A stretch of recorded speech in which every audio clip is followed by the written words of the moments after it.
السلام عليكم ورحمة الله وبركاته. ازيكم حبايبي؟ عاملين ايه؟ يا رب تكونوا بخير. انا نجوى معاكم، ودي قناتي. لاول مرة بتشوف القناة ما تنسيش تشتركي في القناة وتفعلي زر الجرس عشان يوصلك مني كل جديد. ويلا حط لايك للفيديو ونقول بسم الله والصلاة والسلام على سيدنا محمد رسول الله. النهاردة ان شاء الله يوم بسيط وعزومة كده سهلة وبسيطة. لو عندك اي عزومة فانا هديكي كده شوية افكار حلوين اعملي بيهم العزومة دي، وبسيطة جدا مش هتاخد معاكي وقت، وكمان هتعمل لك سفرة حلوة ان شاء الله. زي ما احنا شايفين كده انا عملت ايه. انا جبت بصلايه، البصل اللي انا مقطعاه في الكبه وحطيته عندي على طول على النار. ده انا حاطه كميه زيت كده ايه، معلقتين زيت 3، حطيت عليهم البصله وبعدين نزلت عندي باللحمه. اول ما فكت معايا قلبتها واحط عليهم التوابل بتاعتنا. عندي التوابل ايه، ملح وفلفل، بس دي اللي بحطها للحمه المفرومه. وحطيت عندي شويه بهارات. هنا بقى كانت خلاص اللحمه بتاعتي اتعصجت كويس جدا، وكمان لسه فيها صوص كده. فانا هزود الصوص بتاعي بايه، هحط عندي معلقتين من الصلصه اللي هي دي طماطم. عندي انا ببقى مسبكه كده شويه لوحدهم، بخليهم جنبي بقى لاي حاجه. استخدمهم في لحمه مفرومه يعني متعصجه، استخدمهم في ان انا اعمل بيهم مثلا طشه الملوخيه، اي حاجه. بخلي عندي شويه كده من الطبق وبخليهم عندي يعني شويه طماطم بخليهم كده في طبق لوحدهم، وبستخدمهم في اي حاجه محتاجاها. تمام. هنا بقى خلصنا خلاص اللحمه بتاعتنا عصجناها. هعمل ايه، هجيب بقى الكبه بتاعتي عشان نعمل الخلطه بتاعت الفراخ. هنعمل بقى التتبيله بتاعت الفراخ بتاعتنا، عملناها مع بعض برضو قبل كده كذا مره، بس هقولها في السريع كده تاني.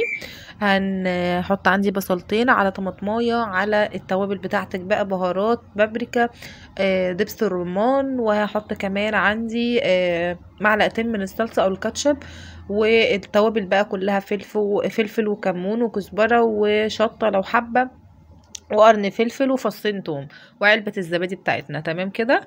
هحط برضو شوية مية معاها عشان تبقى سهلة شوية، وبعدين هنضرب بقى كل الكلام ده في الكبة.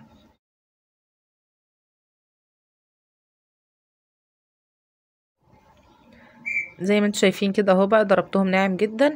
علشان بصوا هي طلعت مني سهلة شوية عشان زودت مية كتير، بس برضو هتبقى حلوة جدا وهتكفي معاكي الغرض، مفيش مشكلة خالص. تمام. هسيب بقى التتبيلة بتاعتي، الفراخ بتاعتي في التتبيلة بقى لحد ما اخلص كل حاجة، وبعدين ادخلها في الاخر في الفرن. حطيت بقى الفراخ بتاعتي في التتبيله ودخلتها عندي التلاجة بقى سيبها تعيش مع نفسها لحد ما اخلص. وبعدين هنعمل هنا مع بعض ايه، هنعمل البشاميل بتاعنا. عشان النهارده هيبقى فطارنا مكرونه بشاميل وايه والفراخ، وهنشوف هنكمل ايه برضو تاني. تمام. انا في الوقت ده كنت سلقت المكرونه وهعمل بقى البشاميل. البشاميل بقى انا ما بحطش بالعدد يعني، فاهميني؟ يعني انا بحط شويه من الزيت على شويه من السمنه، شويه حلوين كده دسمين، وبعدين بنزل عليهم بالدقيق. زي ما ياخد معايا بقى، خد 6 معالق، خد 5 معالق، خد اكتر، زي ما ياخد معايا. انا بحط كده بالبركه. تمام. هنا خلاص كان البشاميل بتاعي خلاص ريحته طلعت وهو حلو جدا وما فيهوش اي تكتلات. ما تكتريش الدقيق عشان ما يبقاش معاكي يعني ما يتستويش معاكي الدقيق نفسه. تمام. نزلت بقى عندي كده بلتر من اللبن، وهكمل باقي البشاميل بتاعي بالمرقه اللي هي الشوربه بتاعتك. اي شوربه بقى عندك، شوربه لحمه، شوربه فراخ، براحتك، بس انا كان عندي شوربه لحمه فكملت بيها. تمام. بيبقى حلو جدا، وبتبقى المرقه بتبقى مدياله طعم حلو جدا في البشاميل. هحط بقى عندي رشه من الفلفل ورشه من الملح، وهقلب كده وخلاص. هو السمك بتاعه بقى كويس معايا، وانا بحبه تقيل ما بحبوش خفيف. تمام.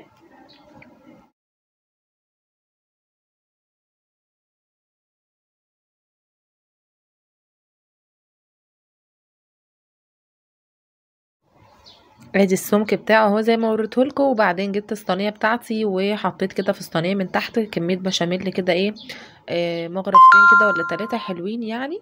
وبعدين هنزل عندي بالبشاميل على المكرونه، علشان انا بحب المكرونه تبقى كلها فيها صوص كده كتير. تمام. هنا بقى المكرونه انا مش عاملاها كلها اللي هي المكرونه الاقلام بس، لا انا عامله مكرونه اللي هي الاقلام، ومكرونه من التانية اللي هي الصغيره. تمام. حطيت بقى طبقة كده من المكرونة بتاعتي. انا كنت مكترة المكرونة شوية علشان تطلع معايا القطعة كده عالية ومتماسكة يعني، لان اليوم ده كان عندي عزومة يعني. ف مش عزومة، هو كان فرد واحد بس، طبعا برضو بالنسبة لي عزومة. تمام. حطيت بقى اللحمة بتاعتي كده. طبعا مش هحط كمية اللحمة كلها اللي انا عصقتها، لان انا محتاجة الباقي هعمل بيه سمبوسك. فحطيت يعني ايه كمية وسبت كمية. تمام.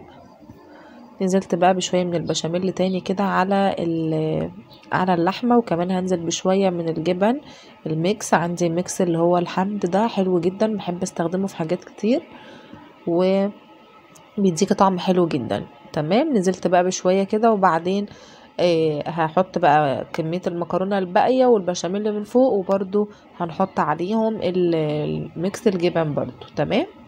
انا عملت المكرونة في الوقت ده كان لسه يعني ما كانش لسه اللي هي تدخل الفرن دلوقتي، بس انا جهزتها وخليتها معايا، قعدت مثلا ساعة ولا حاجة، وبعدين دخلتها الفرن تاني. يعني ايه، تحاولي ان انت تنجزي نفسك، تخلصي من حاجة وتخلصي كده وتظبطي امورك، عشان ما تجيش قبل الفطار تبقي دماغك مليانة في حاجات كتير وعايزة تعملي ده وده وده.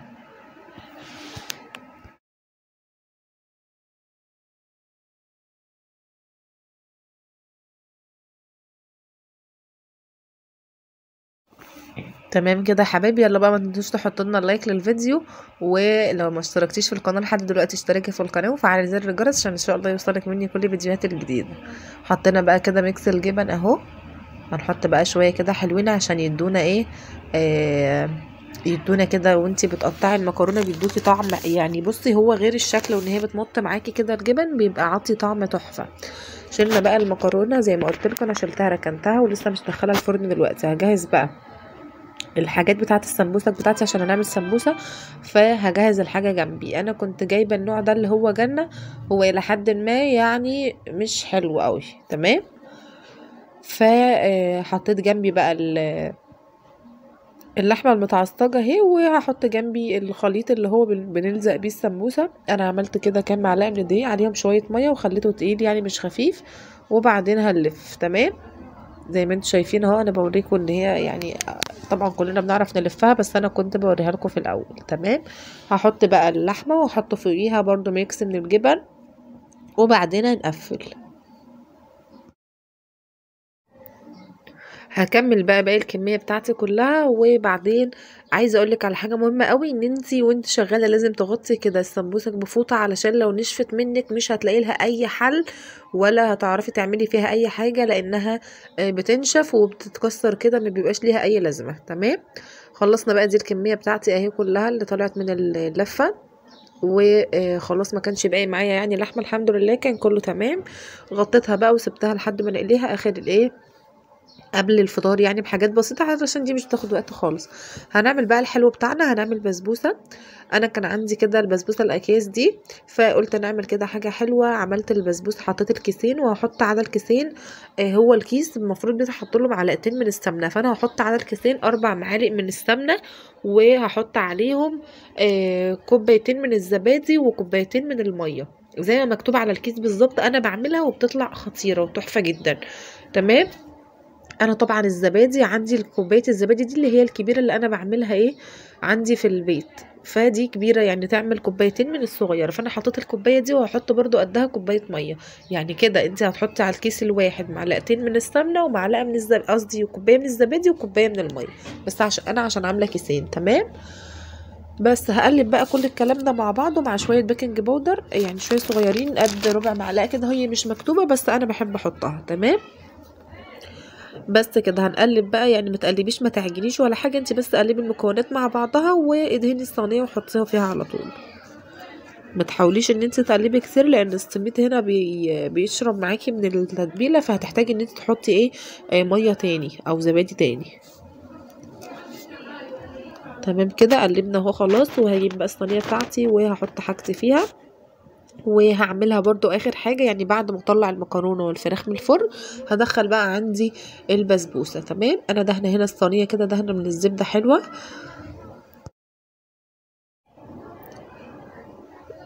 زي ما انتوا شايفين كده. هننزل بقى بالكمية بتاعتي وهخبطها كده خبطتين حلوين، وهنا كان خلاص طلعتها بقى من الفرن. وهوريكم بقى الفطار بتاعنا. وشايفين كل ما تشربيها وكل ما تحطي لها العسل بتاعها وتشربه هي كده ناجحه معاكي جدا. وانا هنا كانت بتشرب العسل وكانت القطعه بتاعتها حلوه قوي، بس انا بصراحه والله ما عرفتش اصورها لكم. وده كان فطارنا، اتمنى يا رب يعجبكم واتمنى تكونوا استفدتوا، واسيبكم بقى في رعايه الله والسلام عليكم.